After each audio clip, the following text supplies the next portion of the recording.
할렐루야. 7월 6일 수요일 말씀이 빛이 되는 하루에 참여하시는 여러분을 주님의 이름으로 축복합니다. 오늘 하나님의 말씀은 시편 31편 9절로부터 24절 말씀 되겠습니다. 우리 함께 하나님의 말씀을 봉독해 올리도록 하겠습니다. 여호와여, 내 고통을 인하여 나를 긍휼히 여기소서. 내가 근심으로 눈과 혼과 몸이 쇠하였나이다. 내 생명은 슬픔으로 보내며 나의 해는 탄식으로 보내며 내 기력이 나의 죄악으로 약하며 나의 뼈가 쇠하도소이다. 내가 모든 대적으로 말미암아 욕을 당하고 내 이웃에게는 심히 당하니 내 친구가 놀라고 길에서 보는 자가 나를 피하였나이다. 내가 잊어버린 바 됨과 같이 사망한 자를 마음에 두지 아니함 같고 파기와 같으니이다. 내가 무리의 비방을 들어오며 사방에 두려움이 있나이다. 저희가 나를 치려 의논할 때 내 생명을 빼앗기로 꾀하였나이다. 여호와여, 그러하여도 나는 주께 의지하고 말하기를 주는 내 하나님이시라 하였나이다. 내 시대가 주의 손에 있사오니 내 원수와 핍박하는 자의 손에서 나를 건지소서. 주의 얼굴을 주의 종에게 비추시고 주의 인자하심으로 나를 구원하소서. 여호와여, 내가 주를 불렀사오니 나로 부끄럽게 마시고 악인을 부끄럽게 하사 음부에서 잠잠케 하소서. 교만하고 완악한 말로 무례의 의인을 치는 거짓 입술로 벙어리 되게 하소서. 주를 두려워하는 자를 위하여 쌓아두신 은혜 곧 인생 앞에서 주께 피하는 자를 위하여 베푸신 은혜가 어찌 그리 큰지요. 주께서 저희를 주의 은밀한 곳에 숨기사 사람의 꾀에서 벗어나게 하시고 비밀이 장막에 감추사 구설의 다툼에서 면하게 하시리이다. 여호와를 찬송할지어다. 견고한 성에서 그 기이한 인자를 내게 보이셨음이로다. 내가 경겁한 중에 말하기를 주의 목전에서 끊어졌다 하였사오나 내가 주께 부르짖을 때 주께서 나의 간구하는 소리를 들으셨나이다. 너희 모든 성도들아, 여호와를 사랑하라. 여호와께서 성실한 자를 보호하시고 교만히 행하는 자에게 엄중히 갚으시느니라. 강하고 담대하라. 여호와를 바라는 너희들아. 아멘. 우리 하나님의 말씀을 함께 묵상하도록 하겠습니다.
은혜롭고 자비로우신 하나님 아버지, 오늘도 주님의 긍휼 앞에 저희들 겸손히 나아옵니다.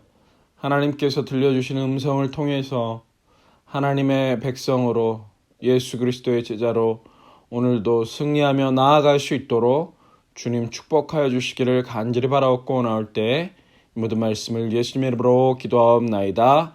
아멘. 살다 보면 자존감이 무너져 내릴 때가 있습니다. 누구도 나를 인정해 주지 않는 것 같고 지금까지의 인생을 헛되게 살아온 것처럼 여겨지고 무력해지면서 모든 것이 무너져 내리는 것 같이 느껴지는 때가 있습니다. 자괴감이 느껴지는 바로 이때가 진짜 믿음을 발휘할 때입니다. 9절로부터 13절은 깨진 그릇 같은 나에 대해서 다루고 있습니다. 다윗은 1절에서부터 8절에 하나님이 자신의 피난처라고 고백했고 피난처 대신 하나님을 신뢰하며 자신의 고통을 하나님께 솔직하게 내려놓았습니다. 다윗은 배신자들의 비방과 모욕으로 인해 만신창이가 된 상태입니다. 그는 온몸의 기력이 다 빠져나갔다고 하소연합니다. 그를 믿고 따르던 이들조차 그를 비난합니다. 다윗은 사회적으로 외면당하는 수모도 겪습니다. 추종자들이 반역자로 돌아섰습니다. 자신에게 영광과 찬사를 보냈던 이들에게 죽은 사람처럼 잊힌 존재가 되었습니다.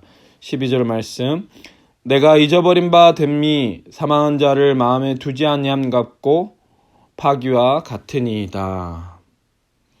그래서 다윗은 자신의 현존을 깨진 그릇에 비유합니다. 깨진 그릇이란 쓸모없어져 더 이상 회복이 불가능한 상태가 되었음을 의미합니다. 다윗은 막다른 길에 다다른 것처럼 인생의 가장 밑바닥에 주저앉아 자신의 형편을 하나님께 드러내며 호소하고 있습니다. 14절로부터 18절은 악인들을 부끄럽게 하소서라는 대목을 다루고 있습니다. 최악의 상태에 처한 다윗은 여호와여 그러하여도라는 말로 반전을 꾀합니다. 14절, 여호와여 그러하여도 나는 주께 의지하고 말하기를 주는 내 하나님이시라 하였나이다. 이전까지의 진술로 보면 더 이상 회복이 불가능해 보입니다. 그런데 이 상태에서 또 딱 한 가지 희망이 남아 있는데 그것은 바로 하나님입니다. 다윗에게는 의지할 하나님이 있었습니다. 모든 자의 인생을 주관하시는 분은 하나님이십니다. 이러한 믿음이 있었기에 다윗은 하나님이 악한 자들을 부끄럽게 하시고 당신을 온전히 신뢰하는 자들을 부끄럽게 하지 않으실 것을 믿었습니다. 이 세상은 정직한 자가 불이익을 당하고 거짓과 술수로 가득한 자들이 득세하는 것처럼 보입니다. 그러나 공의로우신 하나님이 살아계십니다. 결국 하나님은 당신의 종들에게 복과 구원을 주시고 악한 자들은 하나님과 분리된 곳에서 아무 말도 하지 못하는 비참한 신세가 되도록 하실 것입니다. 19절로부터 24절은 나를 강하게 하시는 하나님에 대해 다루고 있습니다. 하나님께 피하는 자는 하나님의 은혜를 경험하게 될 것입니다. 하나님은 그를 악한 자들의 꾀에서 벗어나게 하실 것입니다. 또 악인들의 모함과 거짓말은 밝히고 반대로 의인은 안전한 곳에 숨기실 것입니다. 20절, 주께서 저희를 주의 은밀한 곳에 숨기사 사람의 꾀에서 벗어나게 하시고 비밀이 장막에 감추사 구설의 다툼에서 면하게 하시리이다.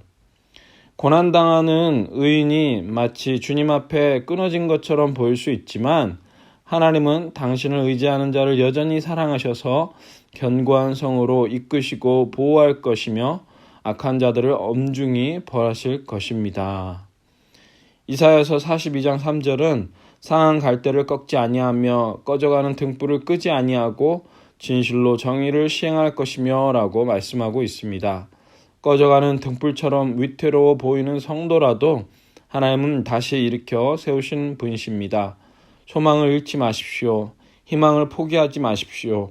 끝까지 하나님을 붙드십시오. 깨진 그릇과 같은 자도 다시 회복시키시는 하나님의 능력을 경험하게 될 것입니다. 아멘. 우리 말씀을 통해서 두 가지로 정리해 볼 것은 첫 번째로 어떠한 시련 가운데서도 결코 포기하지 않도록 하나님께 나아가야겠습니다. 우리가 때로 살면서 앞이 막막하게 느껴지는 때가 있습니다. 하나님께서 나를 버리신 것처럼 느껴지는 때 또한 있습니다. 주변에 믿었던 사람들로부터 배신을 당하고 어렵고 힘든 상황 속에서 우리가 해야 할 일은 끝까지 포기하지 않는 것입니다. 어느 마라톤 선수가 달리는데 몸에 부상이 있어서 너무나 힘겹게 그 레이스를 달리고 있었습니다. 중간에 포기할 법도 하지만 그러나 그는 끝까지 완주해야 되겠다라는 일념으로 그 아픈 몸을 이끌고 힘겹게 한 발 한 발 내딛었습니다. 모든 선수들의 그 레이스가 다 끝나고 이 부상당한 한 선수만이 힘겹게 레이스를 다 하는데 그가 스테디움에 마지막 한 바퀴를 돌기 위해서 갔을 때 그 스테디움에 있었던 수많은 사람들이 경기장을 떠나지 않고 이 부상당한 선수가 끝까지 레이스를 완주하는 것을 응원하기 위해서 모두 다 그 자리에 있었습니다. 이 선수는 비록 정말 늦은 시간에 레이스를 마쳤지만 모든 사람들이 환호하며 그의 레이스를 잘 마친 것을 격려했던 모습이 있었는데요. 우리의 신앙생활도 이와 같습니다. 우리가 빨리 가고 또 우리가 탁월하게 하는 것이 중요한 게 아니라 끝까지 신앙의 레이스, 주님을 다시 배우는 날까지 아무리 힘겹고 어려운 일이 있더라도 포기하지 않고 달려나아가는 것이 중요한 줄 믿습니다. 갈라디아서 6장 9절 우리가 선을 행하되 낙심하지 아니하면 때가 이름에 거두리라. 아멘. 그렇습니다. 우리가 낙심하지 않고 포기하지 않을 때 주님께서 베풀어 주시는 놀라운 열매를 거두게 되는 줄 믿습니다. 두 번째로 우리가 함께 기억해야 될 것은요. 반드시 하나님 한 분만을 의지해야 한다는 사실입니다. 힘들고 어려울 때 자신의 힘으로 포기하지 않는 게 아니라 하나님을 의지하면서 포기하지 않는 게 중요합니다. 자신의 의지대로 포기하지 않으려 하면 얼마나 힘들고 또 그것이 불가능하게 다가오는지 모릅니다. 그러나 우리 주 예수 그리스도를 바라보면서 의지하며 나아갈 때 우리는 우리의 힘이 아닌 주님의 힘으로 온전히 승리하게 되는 줄 믿습니다. 어느 화가가 자신이 주님과 동행하는 것에 대해서 주님으로부터 확신을 받고 싶어 했습니다. 그래서 주님께 간구하기를 주님이 나와 함께 하시는 것을 꿈이나 환상으로라도 보여주십시오 라고 기도했답니다. 그런데 그날 밤에 주님께서 꿈 가운데 그림을 보여주시는데 바닷가의 모래 위에 주님과 함께 동행하면서 걷는 걸음이 두 발자국이 새겨져 있었다고 합니다. 꿈에서 깬 그 화가가 주님이 함께 동행하신다고 했는데 왜 발자국이 두 개만 있는지 상당히 실망하면서 주님 앞에 불평했다고 합니다. 주님, 나는 주님께서 여태까지 나와 동행하신다고 생각했는데 인생에 남은 발자국은 내가 걸어온 두 발자국밖에 없습니다. 이게 어떻게 된 것입니까? 라고 했을 때 예수님께서 말씀하셨습니다. 내가 너를 업고 걸은 발자국이 바로 그 두 발자국이다. 너는 항상 내 등에 업혀서 이 힘든 신앙의 걸음을 걸어왔노라 라고 이야기하셨다고 합니다. 그렇습니다. 우리는 때로 주님이 보이지 않기에 원망하고 주님께서 우리를 버리셨나 의심할 때도 있지만 그러나 기억해야 할 것은 오히려 주님께서 우리를 업고 그 힘들고 험한 길을 이겨나가게 하셨음을 기억하시면서 주님을 의지해야만 하겠습니다. 하나님의 말씀을 기억하시면서 우리가 기도해야 될 것은요, 첫 번째로 힘들고 어려울 때라도 오직 주님만을 의지하게 해달라고 합심하여 기도하기 원하고요. 두 번째로 우리 한빛교회를 통해서 복음이 필요한 자들에게 하나님의 동행하심을 온전히 드러낼 수 있도록 주님 우리 교회를 사용해달라고 합심하여 함께 기도하시고 각자 개인 기도하실 수 있기 바랍니다.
you.